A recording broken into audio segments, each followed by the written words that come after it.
Vamos começar aqui um novo módulo e a nossa proposta hoje é falar sobre a anatomia e as adaptações fisiológicas pelas quais o recém-nascido precisa passar para que ele possa sobreviver, para que ele possa suportar a transição da vida intrauterina para a vida fora do útero. E aí, para a gente começar essa conversa, e eu sei que é básico, mas me permita reconstruir um pouco da anatomia cardiovascular com você, tá? Para a gente ter um ponto de referência, então, eu vou começar colocando aqui na tela um coração. E como qualquer outro coração, ele precisa receber sangue, certo? Sangue que vem de duas importantes veias. Veia cava inferior, veia cava superior. Eu sei que está básico, mas vem comigo só mais um pouquinho. Deixa eu colocar um outro ponto de referência importante aqui, que vai ser o nosso fígado. Fígado com sua drenagem venosa, com as veias hepáticas. Tá? Com isso aqui a gente já consegue discutir muito bem, muito tranquilamente a fisiologia cardiovascular do feto. Tá?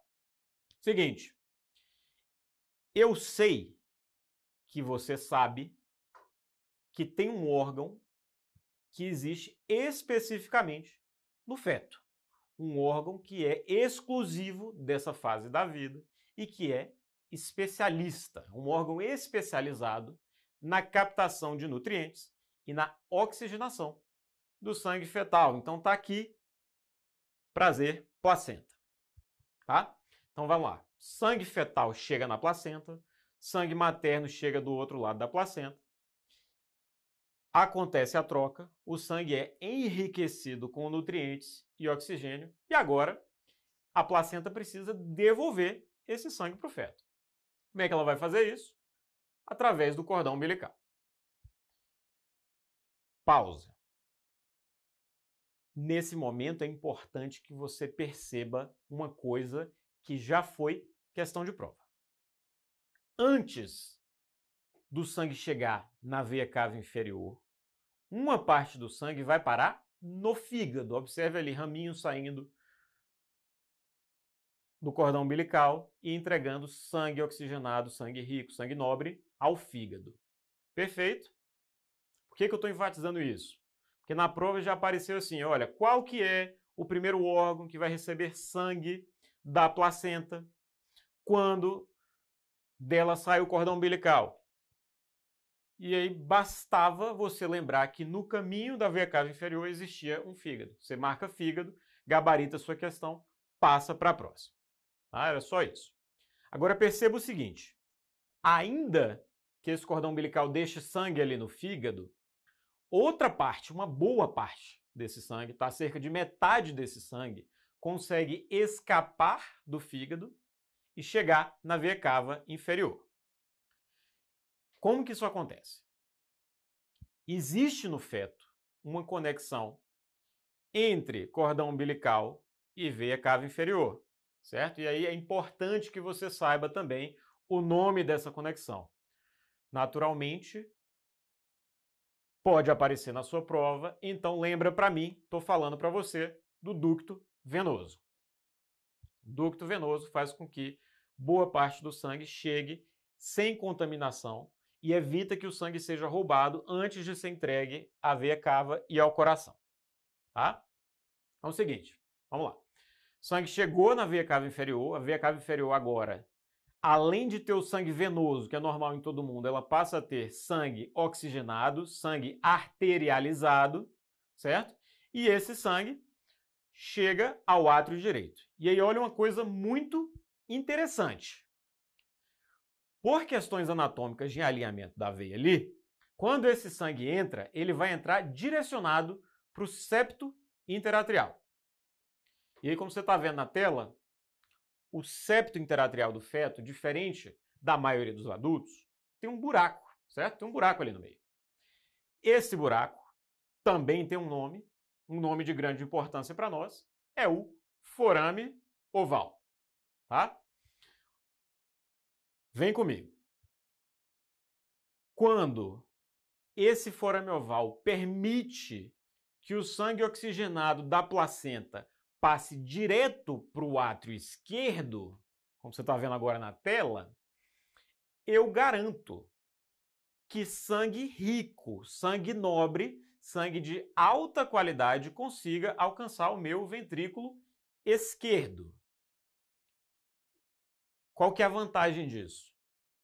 Eu evito que esse sangue seja desperdiçado na circulação pulmonar. Tá? Concorda comigo que nesse momento o pulmão não tem nenhuma função fisiológica? Então, assim, não faz sentido eu entregar muito sangue para o pulmão. Ele não vai oxigenar nada, ele não precisa dessa quantidade toda de sangue. É muito mais inteligente que eu tenha, então, um caminho direto, um caminho que escapa da circulação pulmonar e permita que o sangue chegue na circulação sistêmica com a maior concentração, com a maior quantidade de oxigênio possível. E essa é uma particularidade inteligentíssima, essa é uma particularidade especial da circulação fetal. Por quê? Porque para onde é que esse sangue vai quando ele chega ali? Ele vai para a aorta, certo? E da aorta ele vai chegar primeiro nas coronárias, certo? Raiz da aorta, ósseo de coronária, coronária irriga o próprio coração, certo? E depois vai chegar ali nas carótidas. Então, lá longe de mim, tronco braquicefálico direito, carótida comum direita. No meio do caminho ali, antes da artéria subclávia, carótida comum esquerda. Ou seja, nesse momento, graças a essa combinação de ducto venoso e de forame oval, eu consigo garantir que os dois órgãos mais nobres do corpo, cérebro e coronária, recebam o melhor sangue disponível na circulação fetal. Para os órgãos mais nobres, o sangue mais puro, o sangue mais rico em oxigênio. Beleza? Deu para captar? Deu para acompanhar? Continua aqui comigo. Do jeito que a gente já falou, certo? Eu tenho sangue de uma veia cava inferior, mas eu tenho também sangue da veia cava superior. Beleza? E aí é o seguinte, da mesma maneira que o sangue da veia cava inferior vai entrar e vai ir direcionado ao septo, o sangue da veia cava superior, ele também cai direcionado. Ele cai direcionado ao anel tricúspide. Ele cai direcionado ao ventrículo direito. E aí é o seguinte, uma vez que esse sangue atinja o ventrículo direito, ele vai conseguir roubar um pouquinho do sangue que está vindo para o septo interatrial, certo? Ele acaba empurrando um pouquinho desse sangue em direção ao ventrículo direito também. E é por isso que eu coloquei numa cor diferente. Observa ali então, sangue venoso em azul, sangue arterializado em vermelho, e em roxo eu tenho um sangue misto, certo? Esse sangue misto é que vai para o ventrículo direito. Em outras palavras, o que eu estou dizendo é o seguinte, em termos de oxigenação, a qualidade do sangue que chega ao ventrículo direito é média. Não é nem muito alta, mas também não é ruim. É um sangue de média qualidade, um sangue que é suficiente para nutrir a circulação pulmonar, as estruturas respiratórias e os pulmões. E aqui é interessante, presta atenção mais uma vez, porque é aqui na circulação pulmonar que vai se desenhar a terceira e última grande consideração, última grande particularidade da circulação fetal. Então observe, saindo ali da artéria pulmonar, que está aqui em roxo na tela, certo? Além de um ramo para cada pulmão, um ramo para o pulmão esquerdo, um ramo para o pulmão direito, tem um raminho, certo? Aquele raminho ali, certo? Que vai comunicar diretamente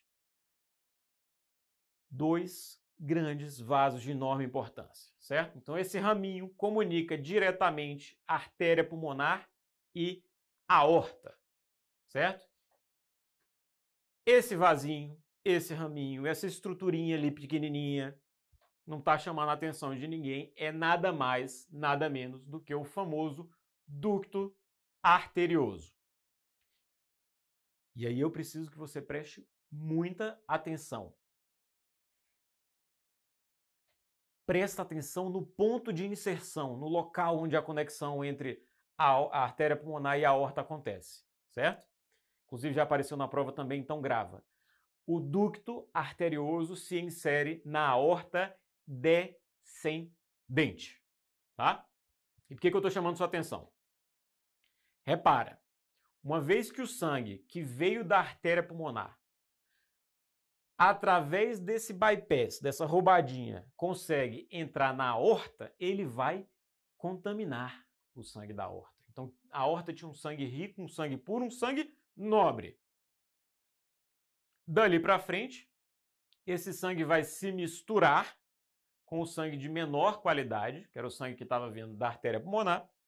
E agora, na aorta descendente, o que eu passo a ter é um sangue misto. Percebeu aí a importância disso? O sangue vai primeiro para a coronária, para o cérebro, para os órgãos nobres, e depois ele vai se misturar. Tá? Só depois de ser entregue para quem mais precisa dele é que ele se embola com sangue menos bom e vira um sangue de qualidade inferior. Tá? Design inteligente. Entregar o melhor para quem é mais importante. Pronto. Chegou aqui, você dominou tudo que você precisava saber de circulação fetal. Agora, você vai dominar o que você precisa saber de transição da circulação fetal até o momento em que a criança efetivamente nasce. E aí deixa eu te perguntar, qual que é o fenômeno fisiológico que acontece logo depois de nascer? A partir desse momento, pela primeira vez na vida dessa criança, ela vai fazer uma coisa que vai transformar completamente a circulação dela, certo? O que vai acontecer nesse momento de tão drástico? Ela vai respirar, certo? No momento que ela respira, então, o pulmão se expande e vai se encher de oxigênio. Qual que é o significado disso? Lembra comigo, lá da fisiologia pulmonar, que existe um negócio chamado vasoconstrição pulmonar hipóxica? Qual que é o conceito? Quanto menos oxigênio no pulmão, maior o grau de vasoconstrição da circulação pulmonar. Aqui a gente está fazendo o contrário. Esse pulmão nunca tinha visto oxigênio. Pela primeira vez começou a entrar oxigênio no alvéolo. O alvéolo está cheio de oxigênio. Consequência, observa uma redução no tônus vascular pulmonar. E não é só isso, tá? Tem uma questão mecânica também. Imagina comigo o seguinte, tem uma mangueira. Vou pegar essa mangueira agora e vou amassar ela muito, muito, muito. Deu um nó na mangueira, está aqui toda amassada na minha mão. Eu posso pegar a torneira e abrir o quanto eu quiser. Vai sair água? Não vai sair água. Por quê? Porque a mangueira está toda torcida. A mangueira agora representa uma estrutura de alta resistência contra o fluxo de água. Não vai sair água. Se eu pegar essa mangueira dobrada, torcida e esticar, e a torneira estiver aberta, aí sai água, concorda? Mesma coisa acontece aqui nesse pulmão. O pulmão estava lá dentro do útero, estava quietinho lá na dele, murchinho. Os vasinhos ali dentro, todos retorcidos, dobrados e amassados. Criança respirou, pulmão expandiu, vasinhos ali dentro se esticaram, o pulmão se tornou uma circulação receptiva ao fluxo de sangue. Então, entrou oxigênio, os vasos se alinharam, se esticaram e com isso eu tive uma grande queda na resistência vascular pulmonar. Vai guardando que isso é bem importante, tá? Segundo ponto de importância aqui. Criancinha nasceu, graças a Deus nasceu bem, o obstetra esperou um tempinho para o sangue da placenta passar para o feto, e aí ele vai e faz a ligadura do cordão umbilical. Acabou o cordão umbilical, certo? Acabou o cordão umbilical, acabou a placenta. Por que isso é importante? Que a placenta, além de conter uma grande quantidade de sangue fetal, ela é um leito vascular de baixa resistência. Então ela recebia muito sangue da circulação sistêmica e acomodava esse sangue todo ali. No momento que ela sai de cena, a circulação encolheu, perdeu esse leito de baixa resistência, então ela se transformou de uma circulação sistêmica de baixa para uma circulação sistêmica de alta resistência vascular pulmonar. Fixa. Feto, dentro do útero. Pulmão de alta resistência, circulação sistêmica de baixa. Agora eu inverti completamente essa relação, certo? Inverti completamente. Onde que isso vai ser extremamente marcante? Ali no ducto arterioso, certo? Perceba, na circulação fetal, era muito difícil para o sangue ir para o pulmão. Então ele escapava pelo ducto arterioso e ia lá para a aorta. É que agora vai acontecer o contrário. A aorta agora tem uma alta pressão, uma alta resistência, e a artéria pulmonar que tinha alta resistência tem baixa. Agora é mais fácil o sangue sair da aorta em direção à artéria pulmonar do que o contrário, certo? Além disso, ou melhor, em consequência disso, eu parei de mandar sangue ruim, sangue com pouco oxigênio que estava vindo lá da artéria pulmonar para a aorta. Quando eu fiz isso, o sangue da aorta deixou de ser um sangue misto na aorta descendente e virou um sangue altamente oxigenado, certo? Ao mesmo tempo, a perda do cordão umbilical vai fazer com que todo o retorno venoso para o coração direito, que antes tinha sangue ali arterializado embaixo e sangue desoxigenado em cima, vai ser só de sangue venoso, sangue desoxigenado. Eu perdi o sangue misto. Então lá, azulzinho agora para marcar. Então agora vamos olhar mais de perto, vamos dar um zoom aqui na imagem, que é para a gente ver outra coisa importante. Vê se você concorda comigo. Se agora eu tenho uma circulação sistêmica de alta resistência, a aorta de alta resistência, certo? O coração esquerdo também vai virar um coração de alta pressão, né? Um ventrículo com alta pressão e um átrio com alta pressão. Da mesma maneira, se a circulação pulmonar agora é uma circulação de baixa resistência, o coração direito e, portanto, o átrio direito vai trabalhar com baixas pressões, com a pressão baixa. Você entendeu o que aconteceu? Percebeu? Eu inverti o gradiente de pressão também entre átrio esquerdo e átrio direito. Está fazendo sentido? Você viu o que vai acontecer agora? Significa o seguinte, significa que aquela membrana ali aberta, forame oval, certo? Agora ela vai ser empurrada contra o septo interatrial, certo? Nesse momento, então, a gente acabou de fechar o forame oval. E aí entenda você, esse fechamento nesse momento é uma questão que não é 100% garantida, tá? Eu tive um fechamento mecânico, eu empurrei. Não está colado ali, não está costurado, não está suturado, eu empurrei, certo? Esse é o fechamento mecânico ou fechamento funcional do forame oval. Vai demorar muito tempo ainda, pode demorar meses até anos para que isso aqui se consolide.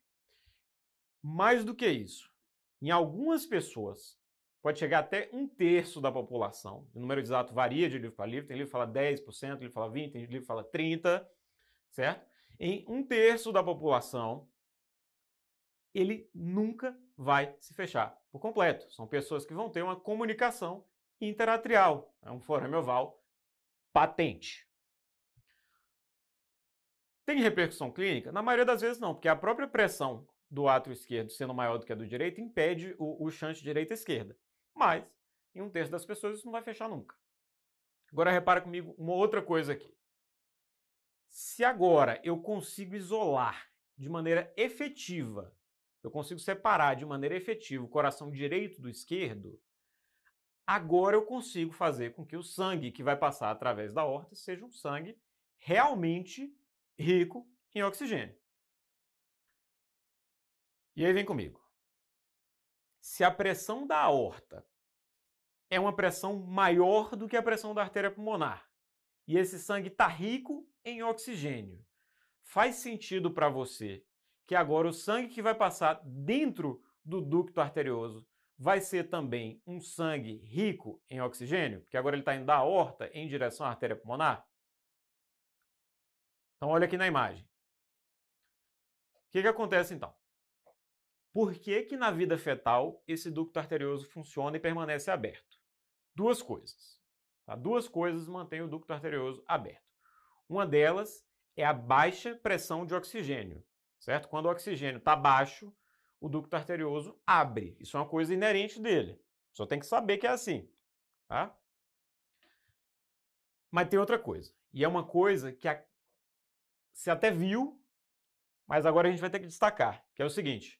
Depois do parto, os níveis circulantes de prostaglandina, que é a prostaglandina E2, vão cair abruptamente. Por quê? Porque a prostaglandina E2 é produzida pela placenta. Então, no momento que eu cortei o cordão umbilical, acabou a prostaglandina E2. Então, fixa aqui, ó. Agora, a hipoxemia não tem mais, que agora está cheio de oxigênio ali, e era a hipoxemia que mantinha ele aberto, e a outra coisa que mantinha ele aberto era a prostaglandina E2.